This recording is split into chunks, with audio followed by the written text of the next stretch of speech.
Hi, magandang umaga po ulit sa inyong lahat for our first reading of the day today. Tingnan po natin kung ano po ang makikita natin sa first reading of the day. For the meantime, sana po mapanood nyo na po yung first, second, third, and fourth reading. Lalo na po yung fourth reading. Hinabol ko po talaga yan para po sa inyong lahat. Gusto ko pong makita kung ano po ang inyong mga gagawin mga mararamdaman nyo kapag nabasa ko po yun kagabi. So I want to hear from you.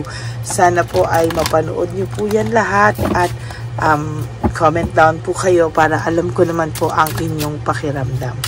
Kamusta po kayong lahat? I hope na maayos po kayong lahat at kayo po ay naka-resonate, sana po panoorin niyo po lahat ng sunod-sunod para naman po ay mas maging maayos po tayo,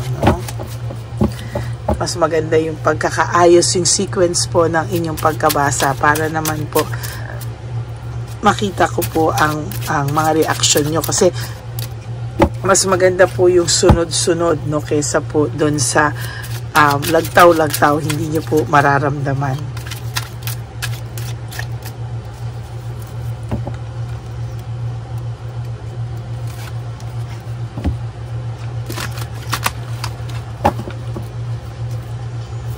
Okay, tingnan na po natin. Okay, bunot na po tayo ng 20 cards out of these cards. So, 1, 2, 3, 4, 5, 6, 7, 8, 9, and 10. 11, 12,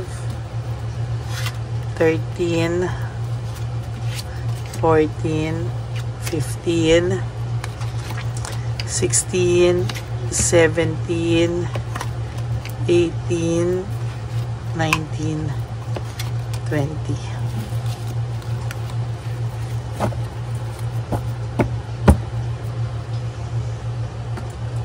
Tabi muna po natin to.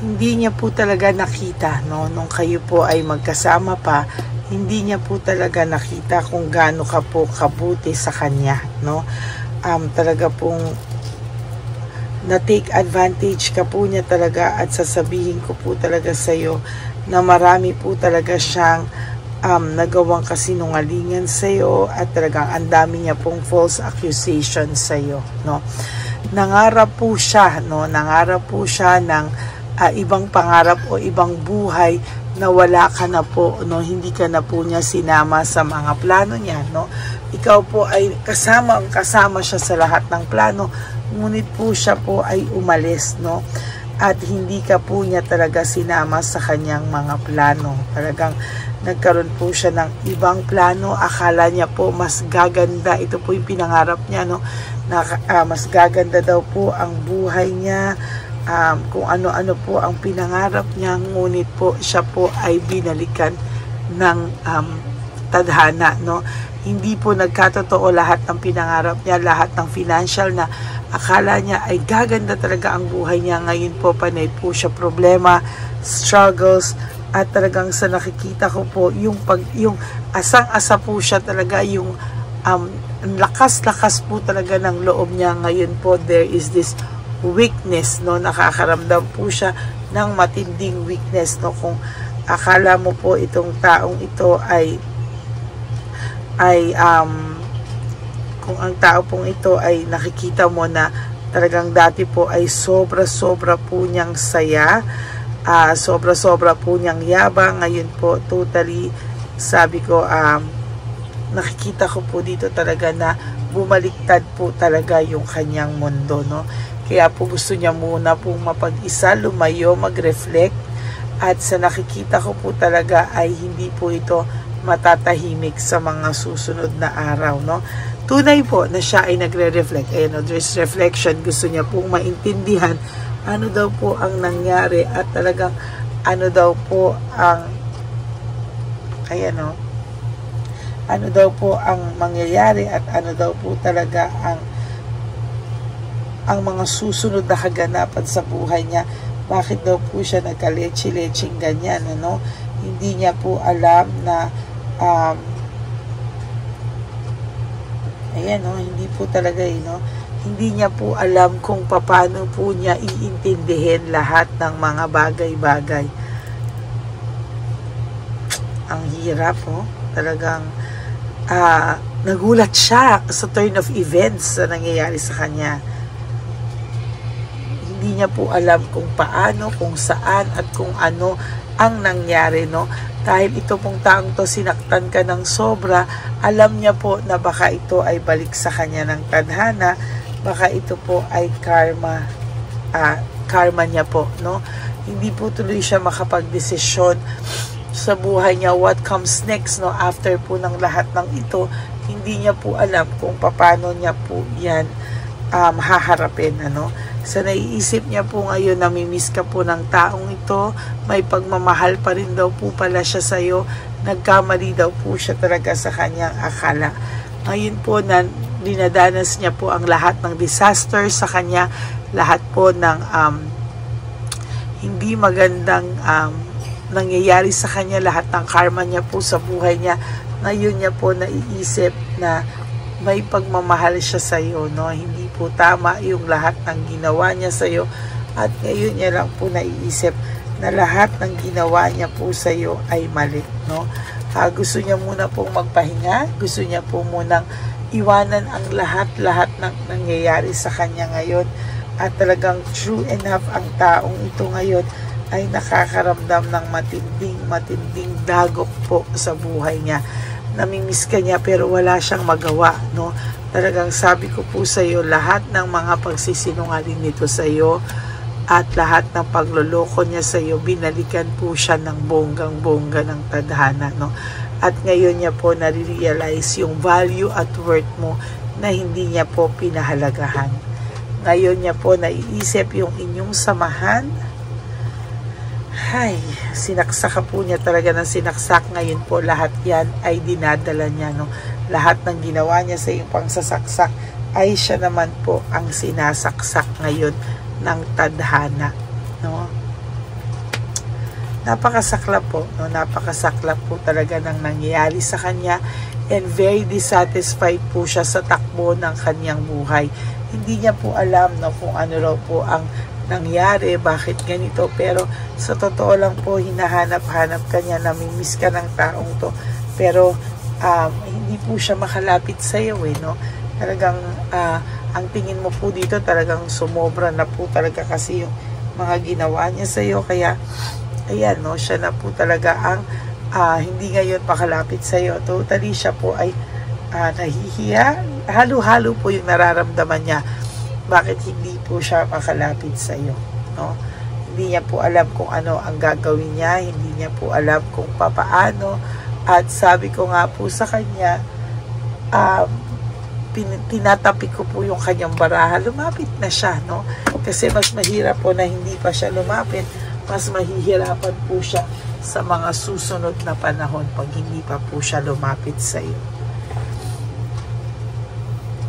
Pero wag ka pong mag-alala, no? There will come a time na sinasabi ko po sa iyo, lahat po ng mga bagay o mga hindi niya pinag-isipang desisyon na ginawa niya sa iyo, ngayon po ay binabalikan po siya ng tadhana. Ina-isolate niya muna po yung sarili niya dahil gusto niya po talagang isipin ano ba ang nangyari sa kanya, no?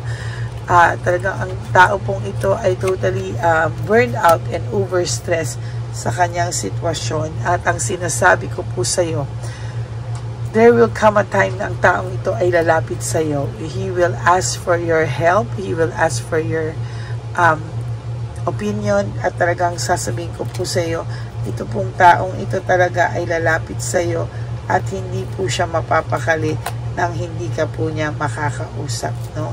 Talagang iisipin niya po talaga ang lahat-lahat ay kailangang mangyari, no? Gusto niya po ng growth sa buhay niya, looking ahead. Gusto niya pong matapos ang lahat ng ito at siya ay makapagsimula ng panibagong buhay, no? Pinagsisihan naman po niya. Hindi lang po talaga siya makalapit sa iyo because wala po talaga siyang mga ihaharap sa iyo, eh, oh. Ayun, napuno po siya ng depression, sadness, negativity, no? Lahat po yan, tandaan niyo po, ay naiisip niya po talaga, no? At talagang nami-miss niya po ang inyong home celebration, kung saan talaga pong naiisip ka po niya talaga, at hindi po ito mapalagay, no? Talagang ang tao pong ito ngayon ay nakakaramdam ng matinding dagok sa kanyang buhay. Minsan po kasi kailangan niya yan, eh, no? Kailangan po niyang yung harapin bago po niya talaga yan bago niya po yan talaga maintindihan at maisapuso na yung ginawa niya po ay masakit. Kaso po wala po siyang self-confidence sa ngayon, eh, oh. Hindi po talaga siya makalapit sa iyo. Wala po talaga siyang self-confidence, no? Naging stagnant po ang buhay nito. Paikot-ikot lang po siya ngayon sa kamalasan. At talagang sa nakikita ko po, sa mga susunod na panahon, lalo ka po niyang hahanap-hanapin dahil lalo po mamumblema ang taong ito, lalo pong maraming dadating na problema sa kanya at hindi niya po yan masusolusyon ng mag-isa. Maiisip niya po ng mga oras na kayo pa ay talagang hindi mo siya pinabayaan, at maiisip niya po talaga na, sabi ko po sa iyo, maiisip niya po talaga lahat ng kabutihan mo sa kanya. Ayan, oh, talagang hindi mo po kakayanin talaga, no? There will come a time, maaawa ka rin dito kahit gaano kakagalit dito ngayon. There will come a time, ang puso mo po ay mabait. Kaya sinasabi ko sa iyo na talagang iisipin mo pa rin ang taong ito, no? Ayan, maraming salamat po, no, sa lahat sa inyo na patuloy na nakikinig sa akin. And if you resonate, can you give me a like and comment down below para naman po alam ko kung ano po ang inyong nasa isip. Maraming salamat po sa inyong lahat. And for those of you who would like to have a private reading with me, you may message me at Lady Lee Elena, that's L-A-D-Y-L-Y Elena. Nasa dulo po yan ng ating video. Diyan nyo lang po ako makokontak. That is my only official and legit FB account. Ganon din po, nilabas ko rin po ang fake account ng Lady Elena na kung saan po yan po ay nag-i-scam, nag-hack. Kaya mag-iingat po kayo dyan, na may mga nilalabas din po silang mga Dr. Quack-Quack. Kung sino man po yung Poncio Pilatong Dr. Quack-Quack na yan, ay mag-iingat po kayong lahat. Okay? Maraming salamat po sa inyong lahat, and I do hope na nakakatulong po ang aking reading of the day sa inyo. And sa akin naman po mga ever loyal, solid, and faithful na Lady Elena family, I love you all from the bottom of my heart. Mahal na mahal ko po kayong lahat at lagi ko po kayong pinagdadasal, no? Ang payo ko lang po sa inyo is just to live one day at a time. You wake up each day. You do 3 things that will make you happy for today. Prioritize yourself, no? Spoil yourself. At totoo lang po, no? Patawarin niyo po yung mga sarili niyo sa lahat ng mga oras na na-tolerate niyo po yan, ano? Kayo na po ang bahala na papaano nyo po lilibangin ang inyong sarili. Pero sabi ko nga po, spoiled yourself, no? And be grateful that we are still alive. Tayo po ay nagising, may buhay, at talaga pong sasabihin ko po sa inyo na hindi pa po huli para tayo ay bumawi sa ating mga sarili. And always love yourself, because self-love is still the best love of all. And also, you have to realize that life is so short. Don't make it shorter by stressing yourself from all the pains and heartaches na binigay sa inyo ng kahapon. Just surrender everything to the divine universe and just let go and let God write your life and love story. I will be back for another set of reading. Huwag po kayong malulungkot. Ako po ay magbabalik for our second reading of the day.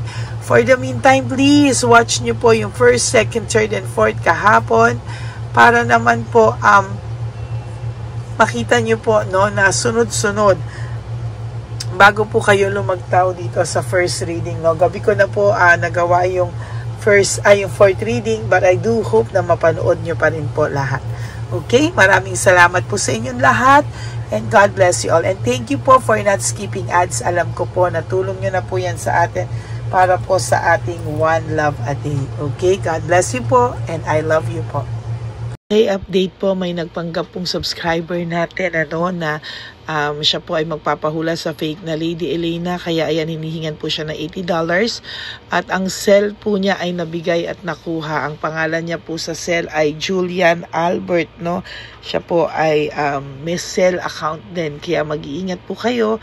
Ayan po, kung sino man po yung scammer na Julian Albert na yan, iinsensuhan po natin yan para siya po ay makonsensya. Kung wala man po siyang konsensya, at least po bumalik sa kanya lahat po ng kanyang ginagawa, at maling-mali po yan. Basahin niyo po lahat yan, makikita niyo po, ayan po ang cell number niya at Julian Albert na yan, para po talagang ma-report din po natin yan na siya ay gumagamit ng cell account na Julian Albert. Mag-ingat po kayo, ayan po yung number niya, ayan po yung pangalan niya.